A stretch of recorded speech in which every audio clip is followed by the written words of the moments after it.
Hola, buenas tardes, ¿qué tal? Me cuentan que llevabais unos días esperando que hiciéramos un vídeo sobre el tema de los usufructos, ¿eh? ¿Es así?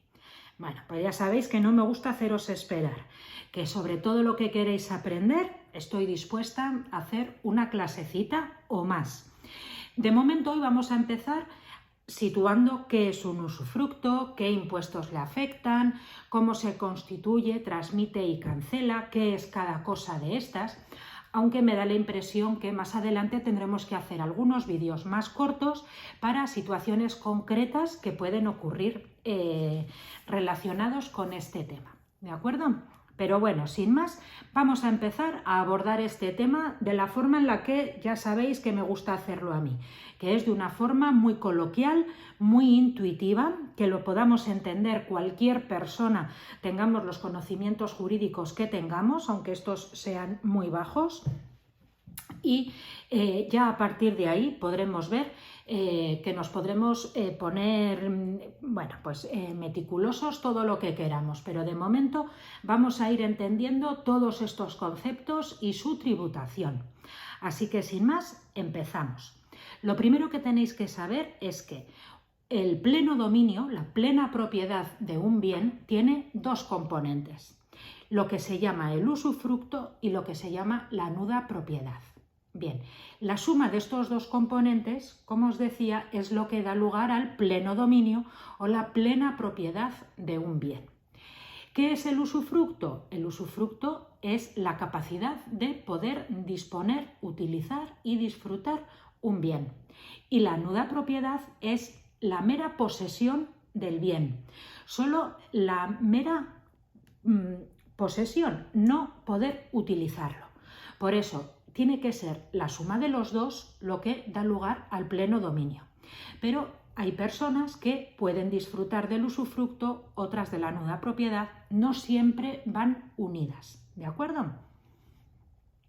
Hay veces que encontramos que un bien tiene separado el usufructo y la nuda propiedad, ¿de acuerdo?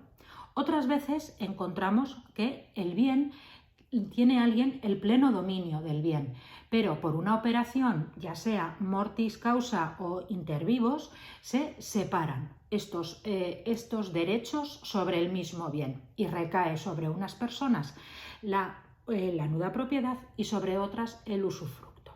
Entonces, bueno, la separación del usufructo y de la nuda propiedad es lo que puede estar sujeto al impuesto de transmisiones patrimoniales. Cuando la separación, o que es lo que llamaríamos constitución de un usufructo, porque es cuando nace un usufructo en sí mismo, porque hasta ahora venía de estar junto con la nuda propiedad en el pleno dominio. ¿Cuándo esto es un hecho imponible de transmisiones patrimoniales? Bueno, pues esto es cuando se hace en una operación inter vivos y con una contraprestación onerosa. Es decir, vamos a ver varios casos que pueden ocurrir. Un señor tiene el pleno dominio sobre una casa, fallece. Entonces, su viuda hereda el usufructo y sus hijos la nuda propiedad. No estamos ante un caso de transmisiones patrimoniales, acaso estaríamos ante un caso de sucesiones y donaciones. Lo mismo puede ocurrir con una familia, que el padre y la madre tienen el pleno dominio sobre una casa, pero deciden cederles o donarles a sus hijos la nuda propiedad y ellos mantienen el usufructo. Como es una donación, aunque es inter vivos, pero no hay contraprestación onerosa, tampoco va a ser un hecho imponible del impuesto sobre transmisiones patrimoniales. Para que haya un hecho imponible de la modalidad de transmisiones patrimoniales por la constitución del usufructo, ¿qué tiene que ocurrir? Pues que la persona que es dueña del pleno dominio le venda a alguien el usufructo y a otra persona la nuda propiedad, o que mantenga el usufructo y le venda a otro la nuda propiedad solo y él se quede con el usufructo. Es decir, que se produce una transmisión a cambio, lógicamente, de una contraprestación en dinero, pero que se separa. Es decir, donde antes había el pleno dominio sobre un bien, sobre una persona, Ahora, otras personas adquieren unos el usufructo y otros la nuda propiedad, o la persona que tenía el pleno dominio vende uno de estos componentes. Normalmente suele ser más habitual que se venda la nuda propiedad y esa persona mantenga el usufructo.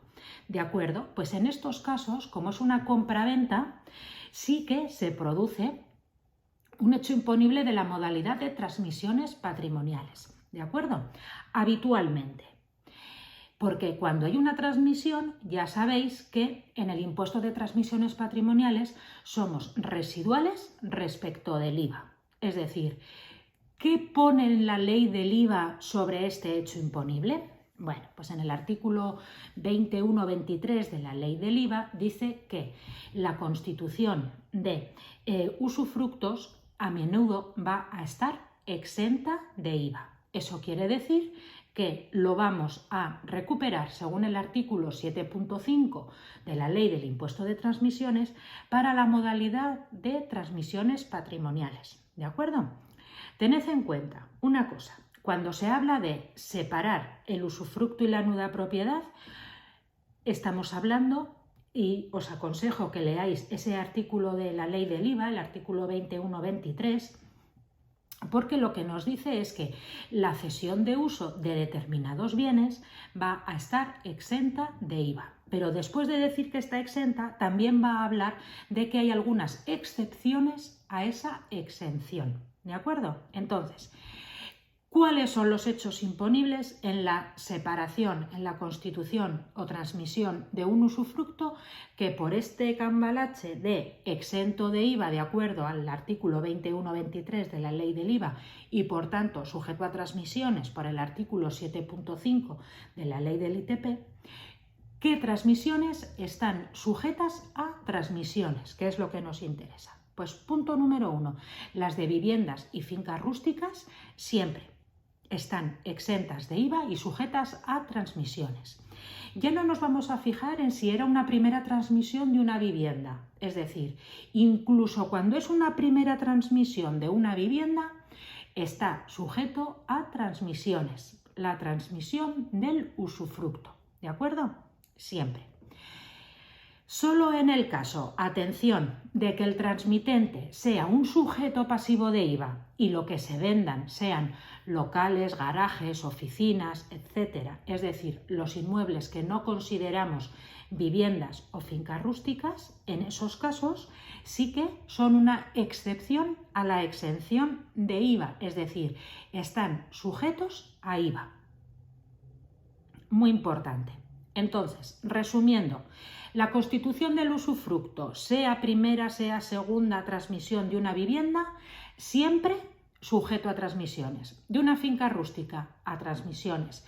De un local, una oficina, un garaje, un trastero, independientemente, si el transmitente es sujeto pasivo de IVA, la transmisión del usufructo o la constitución del usufructo está sujeto a IVA. Y por tanto, solo en el caso de que vengan en una escritura pública, lo liquidaríamos a la modalidad de acto jurídico documentado. Bien, esto es muy importante. Entonces, cuando tenemos que ver si la constitución o la transmisión de un usufructo están sujetos al ITP AJD, primero tenemos que pensar que sea por un negocio intervivos oneroso, es decir, una compraventa o algo similar, ¿de acuerdo? Punto número 2, que no sea sobre un local y que el transmitente sea sujeto pasivo de IVA, porque en ese caso estaría sujeto a IVA. Vale. Y luego tenemos que pensar también a menudo en cuanto a la prescripción. Claro, bueno, esto es más para la cancelación del usufructo, que también es muy habitual. La Constitución, como siempre, el tema de la prescripción es cuando termina el plazo en voluntaria, 4 años a contar desde entonces, a partir de ahí ya estaría prescrito. Esto a veces podría ocurrir más con la cancelación. Lo explicaremos un poquito más tarde. ¿De acuerdo? Para la Constitución, que no esté prescrito, pues que haga menos de 4 años y los 30 días hábiles que se produjo la transmisión. Muy bien. Y entonces, vamos a ver. nos encontramos que efectivamente es un hecho imponible sujeto a transmisiones. Bien, se está separando, es decir, una persona tenía un bien y compran 2 personas el usufructo y otras 2 personas la nuda propiedad. Por ejemplo, el padre y la madre, es un caso habitual que compren el usufructo, y 2 hijos compran la nuda propiedad. Muy bien. Está sujeto a transmisiones porque lo han comprado. Vamos a poner que es sobre una vivienda. Perfecto, siempre sujeto a transmisiones. Como hemos dicho antes, incluso aunque fuera el promotor de la vivienda el que lo vende de esta manera, al estar separando el usufructo y la nuda propiedad, ya estaríamos en este caso, de que liquida por transmisiones. Bien, pues ¿qué tenemos que hacer ahora? Tenemos que calcular qué parte vale el usufructo y cuánto vale la nuda propiedad. Muy bien. Sabemos que la suma del usufructo y la suma de la nuda propiedad va a ser el 100%. Lo primero que hay que hacer para saber cuánto vale cada uno del usufructo y la nuda propiedad es calcular cuánto vale el usufructo. Bien. Cuando hay 2 usufructuarios, lo normal es que el usufructo sea simultáneo y sucesivo, es decir, un matrimonio disfrutan a la vez del bien. Es un usufructo simultáneo y sucesivo, es decir, que si uno fallece, el otro sigue disfrutando del bien. Entonces, ¿cuánto vale el usufructo? Pues el usufructo vale 89 menos la edad del más joven. ¿De acuerdo? Es decir, por ejemplo, en el caso de mis padres, mi madre tiene 75 años y mi padre 77. Muy bien, pues cogemos la edad de mi madre, que son 75, y hacemos 89 menos 75. Esto da un 14%. ¿De acuerdo? En este sentido, como mi padre tiene unos años más, no tenemos en cuenta la edad de mi padre. Solo se tiene en cuenta la edad del más joven, es decir, el usufructo vale 89 menos la edad del más joven, es decir, un 14%. ¿Y la nuda propiedad cuánto vale? Pues la nuda propiedad ya vale el 100% del total menos lo que vale el usufructo, que hemos dicho que es el 14%, es decir, un 86%. Es decir, mi hermano y yo estaríamos adquiriendo pues un 43% cada uno. 43 él, 43 yo y 14% entre mi madre y mi padre. ¿De acuerdo? Esa es la forma de calcular cuánto vale cada componente, cuánto vale el usufructo y cuánto vale la nuda propiedad. Por supuesto que hay una serie de normas, es decir, el usufructo, imaginaros que mis padres en vez de 75 y 77 tuvieran 85 y 87. Bueno, pues el usufructo no puede valer menos de un 10%. Por lo tanto, tendríamos que decir 89 menos 85 años de mi madre sale 4. No vale un 4%, como mínimo es un 10%, ¿de acuerdo? Eso es muy importante, como mínimo el 10%. Muy bien. Ahora bien, entre mi hermano y yo, cosas que así que pueden ocurrir, podemos disolver la comunidad que tenemos sobre la nuda propiedad del bien. No hay problema, la nuda propiedad del bien hemos dicho que vale el 86%, podríamos llegar a un acuerdo, no seguir teniendo la nuda propiedad en común, disolvemos la comunidad, se lo adjudica uno de los dos.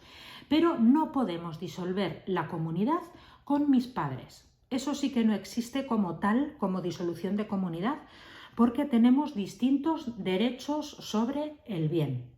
¿De acuerdo? Eso no se puede hacer. Podríamos llegar a un acuerdo con mis padres y les podríamos comprar su usufructo. Ellos podrían renunciar a su usufructo, que equivaldría a una donación de su porcentaje. Es decir, otras operaciones sí que se pueden hacer, pero la operación de disolución de comunidad se puede hacer entre los nudos propietarios, pero no entre todas las personas que tenemos este bien. ¿De acuerdo? Bueno, ¿qué ocurre, por ejemplo, en el momento en que fallece uno de mis padres? Según el ejemplo que hemos dicho. Bueno, pues ya sea mi padre, que era mayor, o mi madre, que era más joven, no importa. Como el usufructo en general, y en este caso que hemos dicho era simultáneo y sucesivo, no ocurre nada. El usufructo continúa de la misma manera. No hay que cancelar nada del usufructo de la parte que correspondiera a ninguno de ellos, porque todavía ese usufructo, al ser simultáneo y sucesivo, sigue teniendo vigencia. Solamente en el caso de que fallezcan ya los dos es cuando se cancela el usufructo, concepto nuevo, antes lo habíamos constituido, ahora se cancela el usufructo y se consolida el pleno dominio.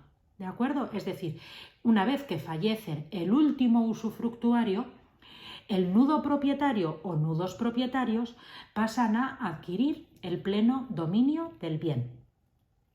Y esto es otro hecho imponible del impuesto. Por eso, igual que hemos visto las situaciones que se podían dar a la hora de constituir o transmitir el usufructo, ahora vamos a ver la cancelación de los usufructos. Bien, para ver si la cancelación de un usufructo está sujeta a transmisiones patrimoniales, ¿qué tenemos que ver? Primero, que no viene de una donación, porque si el usufructo se constituyó por una herencia o por una donación, la cancelación del usufructo también. ¿De acuerdo? Es decir, tenemos que ver que el usufructo se constituyó por una transmisión onerosa. ¿De acuerdo? Pues si es el caso, vamos centrándonos. Igual que hemos dicho que sí, que podía haber usufructos sujetos a IVA, que recordad que era cuando recaían sobre un local, una oficina, un garaje individual, algo así, y que el transmitente era un sujeto pasivo de IVA, si eso ocurrió con la Constitución, que estaba sujeta a IVA y a la modalidad de acto jurídico documentado, porque normalmente viene en escritura, pues la cancelación, en principio, desde nuestro punto de vista, va a tener el mismo tratamiento. Es decir, que estará sujeta únicamente para nosotros a la modalidad de AJD, siempre y cuando venga en escritura pública, porque tengo entendido que esto sí que se puede solicitar la cancelación del usufructo mediante una instancia privada al registro de la propiedad. Entonces, si viene en un documento privado, pero la Constitución estuvo sujeta a IVA y a acto jurídico, si es que vino en escritura, seguramente ocurrió, pues nosotros ahora en el ITP AJD no podremos cobrar nada por la cancelación si es que nos viene en un documento privado. Solamente si viene en escritura pública la solicitud de cancelación del usufructo, en ese caso sí que podremos liquidar el acto jurídico. Como decía antes, si es que no ha prescrito, porque para ver cuándo prescribe la cancelación del usufructo contaremos el plazo en voluntaria para presentar el impuesto más 4 años. Hay veces que estas cosas, pues hay algunas personas que se les podría llegar a olvidar y nos traen que la persona, el usufructuario, había fallecido, imaginaros, hace 15 años, pues nos lo encontramos prescrito. Bien, pero lo normal es que sea sobre una vivienda que la Constitución ha estado sujeta a la modalidad de TPO. Pues la cancelación también va a estar sujeta a la modalidad de TPO. Muy bien. Y me diréis, claro, además ya los señores usufructuarios se murieron ya, que eran muy mayores, entonces, claro, el usufructo ya solo valía el 10%, porque era 89 menos 88 años, pues ya el 10%. No. Tienen que pagar el nudo propietario por el porcentaje que valía el usufructo en el momento en que se desmembró. Es decir, que el nudo propietario, si ya pagó por adquirir, por ejemplo, en el ejemplo que comentábamos antes, por un 86%, ahora le falta de pagar el 14%. Es decir, ¿cómo valoramos para la cancelación de un usufructo cuánto vale un usufructo? Bueno, pues primero calculamos el valor del bien a la fecha de fallecimiento del último usufructuario. Por ejemplo, hace 4 meses, ¿de acuerdo? calculamos. Ahora, por ejemplo, tenemos el valor de referencia, que habitualmente lo tenemos. Si no, pues los contribuyentes declararán un valor o lo comprobaremos y partiremos de un valor del bien a fecha de fallecimiento. Muy bien. Y sobre eso, ¿qué porcentaje supone la cancelación del usufructo? Pues si ya lo adquirió cuando, por ejemplo, su madre tenía 75 años, es decir, que el usufructo valía un 14%, al valor a fecha de fallecimiento le aplicamos el porcentaje del 14%. Y como decíamos, va por la modalidad de TPO, ¿de acuerdo? Es decir, que lo normal es que pague al 7%. Un apunte sobre los tipos reducidos, porque me imagino que ahora que digo lo del 7%, alguno pensaréis si es posible aprovecharse de alguno de los tipos reducidos. Bueno, pues por la transmisión del usufructo o la transmisión de la nuda propiedad no es posible aprovecharse de los tipos reducidos. Ya lo dijo una sentencia, un fallo del TEAR de hace unos años, y hay varias consultas vinculantes de la Dirección General de Tributos que dicen que para que algo se considere vivienda habitual tienes que tener el pleno dominio de toda la vivienda o de un porcentaje. ¿De acuerdo? Pero no vale adquirir el usufructo y pagar al 5%. Tampoco vale adquirir la nuda propiedad con menor motivo, porque no podrías utilizarla como tu vivienda habitual si el usufructuario está disfrutando de ella. ¿De acuerdo? Es decir, para la constitución del usufructo, la separación del usufructo y la nuda propiedad, no se pueden aprovechar los tipos reducidos. Entiendo que sí que se podrían en la consolidación del pleno dominio si es que se reúnen todos los demás requisitos que se piden, porque en la consolidación ya sí que estamos volviendo a unir usufructo y nuda propiedad. ¿De acuerdo?